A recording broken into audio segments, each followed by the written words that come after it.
సిగాచి పరిశ్రమ దగ్గర 6వ రోజు సహాయక చర్యలు కొనసాగుతున్నాయి. ఇంకా 9 మంది ఆచూకీ తెలియటం లేదు. వారి కోసం ఎస్డీఆర్ఎఫ్ బృందాలు క్షుణ్ణంగా తనిఖీలు చేస్తున్నాయి. ఇంకా 2 మృతదేహాలకు సంబంధించిన DNA శాంపిల్స్ మ్యాచ్ కావటం లేదు. మరోసారి నేడు రక్త నమూనాలు సేకరించారు.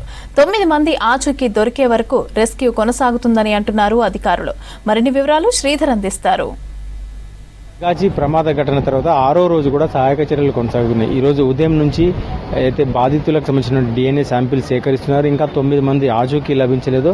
వారంతా కూడా తమ వారికి సంబంధించినటువంటి ఆధారం దొరుకుతుందేమో కూడా ఎదురు చూస్తున్నటువంటి పరిస్థితి ఉంది. మరోవైపు సహాయక చర్యల సందర్భంగా అక్కడ ఎట్లాంటి పనులు జరుగుతున్నాయి, ఎవరైతే కార్మికులు ఆచూకీ తెలియని బంధువులు ఉన్నారో వారికి సంబంధించినటువంటి వారిని తీసుకెళ్లి అక్కడ పనులు ఎట్లా జరుగుతున్నాయని అధికారులు చూపించారు. సహాయక చర్యల్లో భాగంగా అక్కడ మొత్తం సిగాచి పరిశ్రమలో పూర్తిగా పేలుడు దాటికి కుప్పకూలిపోయింది. సో వారి బంధువులను ప్రత్యక్షంగా అక్కడికి తీసుకెళ్లి శిథిలాలు తొలగించిన తర్వాత ఓపెన్ గ్రౌండ్ లా మారింది. సో ఇంకా ఆ ఖాళీ ఏదైతే మొత్తం కుప్ప కూలిపోయిన శిథిలాల కింద ఏదైతే దాని కింద ఉన్నటువంటి వీరికి 9 మంది ఆచూకీ లభించని వారికి సంబంధించినటువంటి ఆధారాలు ఏమైనా దొరుకుతాయని ఇంకా రెస్క్యూ ఆపరేషన్ కొనసాగుతుంది.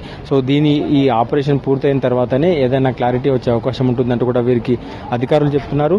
మొత్తం సిగాచి పరిశ్రమలో సోమవారం నుంచి కూడా రెస్క్యూ ఆపరేషన్ నిరంతరాయంగా కొనసాగుతుంది. మొదటి 1-2 రోజుల పాటు శిథిలాలు తొలగించిన సందర్భం కూడా భారీ మంటలు చెలరేగాయి. సో ప్రస్తుతం పూర్తిగా నేలమట్టం అయిపోయిన సిగాచి పరిశ్రమలో ఉన్నటువంటి వారి అయితే 9 మంది ఆచూకీ కోసం కూడా ప్రయత్నాలు కొనసాగుతున్నాయి. అయితే కలెక్టర్తో పాటు జిల్లా ఎస్పీ ఈ సహాయక చర్యల్ని పర్యవేక్షిస్తున్నారు. ఎవరైతే 9 మంది ఆచూకీ లభించలేదో వారి బంధువులకి ఇక్కడే అయితే సిగాచి పరిశ్రమ ప్రాంతంలోనే వారికి ఇక్కడ ఉండడానికి ఏర్పాట్లు చేశారు. సో వారు ఇక్కడే ఉండి వారి ఏదైనా ఆధారం దొరుకుతుందా లేదా అని కూడా సహాయక చర్యలు అప్డేట్స్ తెలుసుకునే ప్రయత్నం చేస్తున్నారు. మరోవైపు ఇంకా మార్చిలో ఇంకో 2 మృతదేహాలు ఉన్నాయి. వారికి సంబంధించినటువంటి ఆధారాలు కూడా DNA మ్యాచెస్ జరగలేదు. సో DNA ఎవరికి మ్యాచ్ అవుతుందో లేదా అనే విషయం పైన బ్లడ్ శాంపిల్స్ సేకరించారు. సో మొత్తం 9 మంది ప్లస్ ఇంకో 2 డెడ్ బాడీకి సంబంధించినటువంటి మ్యాచెస్ ఏదైతే DNA శాంపిల్స్ను ఈరోజు ఉదయం కూడా కొన్ని సేకరించారు. సో ఎవరైతే ఆచూకీ లభించలేదో వారికి సంబంధించినటువంటి వారి పిల్లలు కావచ్చు, వారి తోబుట్టువులు కావచ్చు, వారికి సంబంధించినటువంటి DNA శాంపిల్స్ సేకరిస్తున్నారు. ఈరోజు ఒక 5 శాంపిల్స్ను కూడా పంపించారు. సో మరోవైపు ఆసుపత్రుల్లో కూడా ఇంకా చాలామంది చికిత్స పొందుతున్నారు. ఆ 35 మందికి పైగా చికిత్స పొందుతుండగా కొద్దిమంది 12 మంది ఇప్పటికే అయితే ఆరోగ్యం మెరుగుపడి డిశ్చార్జ్ అయినట్టు కూడా చెప్తున్నారు. మరోవైపు అయితే 6వ రోజు కూడా ఇంకా ఏదైతే సహాయక చర్యలు కొనసాగుతున్నాయి. సహాయక కేంద్రాల్లో కూడా చాలా మంది నిన్న రాత్రి DNA టెస్టులు మ్యాచ్ అయినటువంటి 3 వారి డెడ్ బాడీస్ ని వారికి అందజేశారు.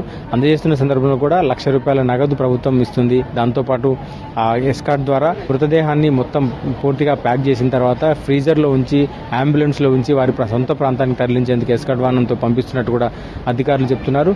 సో 6వ రోజు కూడా రెస్క్యూ ఆపరేషన్ కొనసాగుతుండగా మరోవైపు సహాయక కేంద్రంలో మరోవైపు వారికి బంధువులకు వివరాలు అందించేందుకు సహాయక కేంద్రాన్ని కంటిన్యూ చేస్తున్నారు. మరోవైపు ఇది ఇట్లాగా ఉండగా అయితే సిగాచి పరిశ్రమ ప్రాంతంలో పేలుడు కారణాలు కూడా తెలుసుకునే ప్రయత్నం అధికారులు చేస్తున్నారు. గత 2 రోజులుగా నిన్న CS బృందం కావచ్చు, ముందు రోజు శాస్త్రవేత్తల కమిటీ కావచ్చు, వీటన్నిటి కూడా అక్కడికి చేరుకొని మొత్తం ప్రమాదానికి కారణం ఏంటో తెలుసుకునే ప్రయత్నం చేశారు. ప్రధానంగా ఈ పేలుడు సంభవించిన సందర్భంలో ఎక్కువ మంది పేలుడుకు దగ్గరగా ఉన్నవారు ఈ 9 మంది ఎవరైతే ఆచూకీ లభించడం లేదో ఎక్కడైతే పేలుడు జరిగిందో ఆ ప్రాంతంలోనే ఈ 9 మందిలో కావచ్చు ఎక్కువ మంది అక్కడే ఉండే అవకాశం ఉంది. సో పేలుడు దాటికి వారి శరీరాలు ఎక్కువగా కాలిపోయినట్టు కూడా అంచనా వేస్తున్నారు. సో ఆ కోణంలోనే దర్యాప్తు కొనసాగిస్తున్నారు. మొత్తం పేలుడు కారణం ఏంటనే విషయాన్ని కూడా దర్యాప్తు కొనసాగుతుంది. మరోవైపు ఇటు మార్చిరి వద్ద కావచ్చు ఆసుపత్రిలో కూడా వైద్య చికిత్సలు పొందుతున్న వారిని అధికారులు ఎప్పటికప్పుడు సరైన వైద్యం అందే విధంగా చూస్తున్నటువంటి పరిస్థితి ఉంది. సో రేపు కూడా రెస్క్యూ ఆపరేషన్ కొనసాగే అవకాశం ఉందని చెప్తున్నారు. 9 మంది ఆచూకీ లభించేంత వరకు కూడా రెస్క్యూ ఆపరేషన్ కొనసాగిస్తామని, శిథిలాల్లో ఏ ఒక్క చిన్న ఆధారమైన దొరికే వరకు కూడా రెస్క్యూ ఆపరేషన్ కొనసాగుతుందంటూ కూడా అధికారులు చెప్తున్నారు.